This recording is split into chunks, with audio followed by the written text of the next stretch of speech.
নমস্কার, আমি অনিমেষ। আবার আপনাদের সকলের সামনে আমি উপস্থিত হয়েছি একটি নূতন আলোচ্য বিষয় নিয়ে। যাহারা দীক্ষিত হয়েছেন অখণ্ড নামে বা শ্রী শ্রী বাবামণির শিষ্যত্ব লাভ করেছেন, দীক্ষা নেওয়ার পরেও যাহারা সাধনে মন দেন না এবং দীক্ষা নেওয়ার পরে তারা যে প্রতিজ্ঞাবদ্ধ হয়েছিলেন শ্রী শ্রী বাবামণির নিকটে, তা না করার ফলে কি কি হতে পারে, তাদের অবস্থা কি, তারা কিরকম দুর্ভাগা, তাই আজকের বিষয়। দীক্ষা পাইয়াও যাহারা সাধনে মন দেয় না, তাহারা বড়ই হতভাগ্য। স্বভাবতই দীক্ষা গ্রহণের পরে সাধনের প্রবল রুচি সৃষ্ট হইয়া থাকে। এই সময়ে যাহারা সাধনে লাগিয়া যায়, তাহারা স্বল্পকাল মধ্যে এক চোটে অনেকটা পথ আগাইয়া যায়।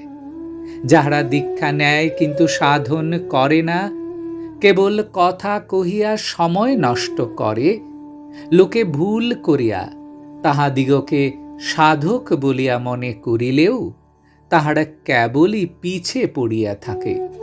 প্রতিযোগিতা করিয়া কথা না বলিয়া প্রতিযোগিতা করিয়া তোমাদিগকে সাধন করিতে হইবে।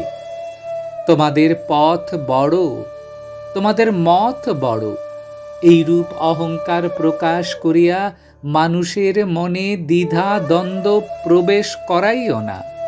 নিজ নিজ সাধনে অপ্রমত্ত একাগ্রতায় লাগিয়া থাকিলেই তোমাদের মত ও পথের মহত্ব প্রমাণিত হইবে। দীক্ষা একটা নবজন্ম, যে নেয় সেও ধন্য, যে দেয় সেও ধন্য। কিন্তু দীক্ষা দেওয়াও কঠিন, নেওয়াও কঠিন। উভয়ত প্রয়োজন শুদ্ধ মনের, শুদ্ধ আগ্রহের, নিষ্কাম নিঃস্বার্থ চিত্তভাবের। দীক্ষা দিবার পরে দীক্ষাদাতার কর্তব্য দীক্ষিতকে বারংবার সাধন কর্মে উৎসাহিত করা। দীক্ষিতের প্রয়োজন অবিচল নিষ্ঠায় সাধনে লাগিয়া যাওয়া। সাধন করিয়াই সুখ, কেবল দীক্ষা নিয়া কি সেই সুখ আসে? তোমরা প্রতিজনে সাধনে একাগ্র হও। দীক্ষা দ্বারা পথ নির্দেশ মিলিয়াছে, এখন অমিত বিক্রমে চলিতে হইবে, থামিয়া থাকিলে চলিবে না। যে পথ পাইয়াছ, স্নিগ্ধ অন্তরে তাহাতে আস্থা ন্যস্ত করো, দৃঢ় চিত্তে তাহাতে লাগিয়া থাকো। সাধন করিয়া নামের অমৃতময় রস আস্বাদন করিয়া কৃতকৃতার্থ হও। লোককে আমার শিষ্য করিবার জন্য প্ররোচনা দিবে না। ক্যানভাস করিয়া গুরু ভাই বোনের সংখ্যা বৃদ্ধি করার কাজটি আমি দোষাবহ এবং লজ্জাজনক মনে করি। তোমরা প্রাণপণে সাধন করিয়া নিজেদের অন্তরের ভাণ্ডার অমৃত রসায়নে পূর্ণ করো। আপনি নিখিল বিশ্ব আমার বুকে ছুটিয়া আসিবে। দীক্ষা নেয় অথচ সাধন করে না, এমন হতভাগ্যেরা কৃপারই পাত্র। তোমরা তাহাদিগকে ঘৃণা করিও না। কেবল আমার শিষ্যরাই এই দোষে দোষী তাহা মনে করি না।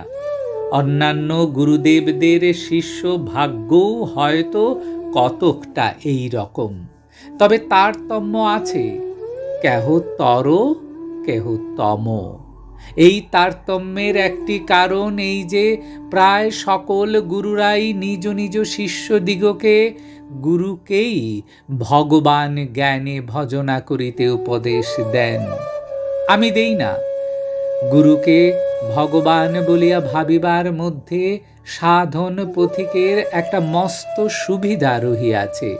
তাহা এই যে পার্থিবভাবে গুরুদেবের স্নেহকে বাক্য ব্যবহার বা সুদৃষ্টির মধ্য দিয়া অনুভব করা সহজ বলিয়া তাঁর প্রতি একটা গভীর ভক্তি ও অনুরক্তি আপনা আপনি সৃষ্ট হইয়া যায়। এ যেন কর্কশ বন্ধুর পথে পিচ দিয়া রাস্তা মসৃণ করার মতো একটা বিশেষ অনুকূলতা। পিচের রাস্তায় পথ চলিতে পথদয় সাইকেল বা মোটরের ঠক্কর কম লাগে। খুব সম্ভবত এই কারণেই গুরুতে ঈশ্বর বুদ্ধি আরও প্রচলিত হইয়াছিল। ইহা আমি গুরুদেবের চালাকি বা শয়তানি বলিয়া জ্ঞান করি না। শিষ্যের দ্রুত অগ্রগমনের সহায়তার জন্যই যেন সাইকেলের হুইলে মোবিল ঢালিয়া দেওয়া হইয়াছিল, কিন্তু অধিকাংশ স্থলে মৌলিক সদুদ্দেশ্য রহে না। এই পাপেই গুরুতে ঈশ্বর বুদ্ধি বর্তমান যুগে অতি সঙ্গতভাবেই নিন্দিত হইয়াছে। প্রিয়, সকলের মঙ্গল হোক। সকলের মস্তকেই শ্রী শ্রী বাবামণির আশীর্বাদ বর্ষিত হোক। জয় গুরু।